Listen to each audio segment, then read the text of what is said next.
Hello, welcome to Cadence Loop a Day, where we're making a brand new sound loop in Cadence every single day until we launch on Steam Early Access this September. So yeah, it's a new week, and very sadly that means it's our final week, well, my final week at Stugan, which is the accelerated program that I've been part of the last 2 months. And me being at Stugan, it's been an incredible experience, and it's entirely the reason why I've been able to make so much progress on the game in the last couple of months. And it's really helped me kind of try and find the direction of the game and figure out what is worth focusing on. So it's been absolutely fantastic. I've met some lovely people. I've gotten a lot of advice from a lot of really experienced game industry veterans, and I'm really sad that it's going to be ending soon. As a result of that, it means that things are kind of entering into crunch mode right now. There's a lot of things left to do. It's actually a bit intimidating. But, you know, it's one of those things at the end of the project that, well, lead up to a sort of launch cycle in a project. Of course, it's not done. Early access is not the end. That's just our next step. Things always do get a bit tense, and, you know, there's always more to do than there is time in the day. But anyway, I'm quite excited how things are shaping up.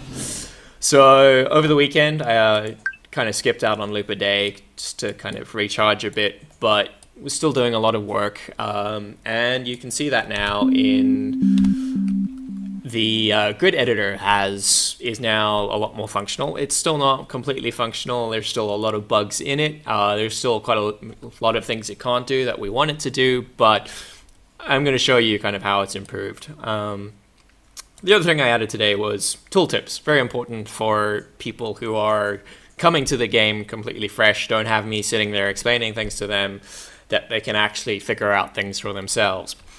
So basically the way this works is it's intervals from the scale. So it means that you can choose any note, and theoretically it will sound good with the other notes that you're playing.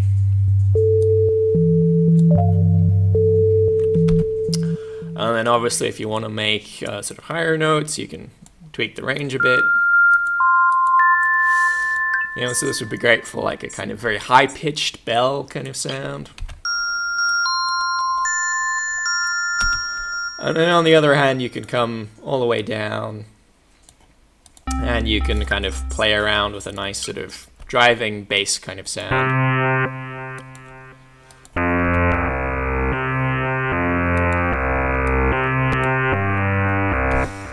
And then the important thing is, you know, everyone's at a different stage. So as you get deeper into Cadence, we want to be able to support, you know, your growing musical ambitions. So then there's something like a more traditional music synthesizer, or sequencer rather, where you have a piano keyboard, and then that means you can actually play notes, play notes that are outside of the scale. So today I'm gonna play around just with a couple of octaves, and I'm just gonna work on making kind of a driving bass line because I quite enjoy that. Also sounds pretty badass. All right, so let's give ourselves some notes to work with here. 2, 3, 4, 1, 2, 3, 4, 5, 6, 7, 8, and make it loop. All right.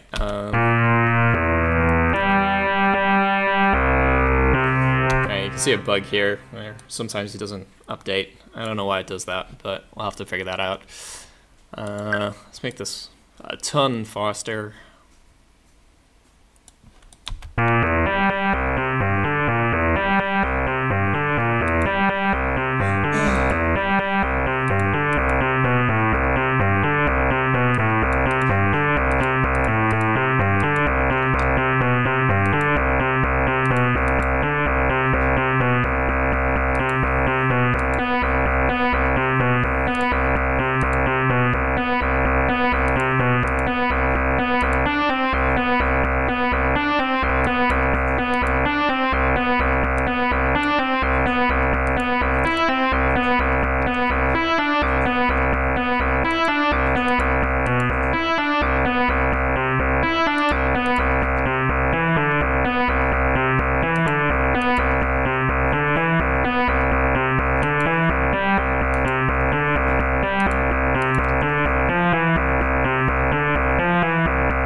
can see mostly what I'm doing here is I've got this kind of counterpoint going on where it's kind of, you've got this low bass note kind of keeping things going, and then I'm just playing around with these high notes, and that creates a nice sort of shape and flow to the music. And just by playing around with that, you kind of get something cool sounding. So hopefully you can see how that's pretty easy. I think I'm going to leave it there for today because I've got a lot to do, so I better get back to it. And yeah, hopefully tune in, same time again, same place tomorrow. Cheers, thanks for watching.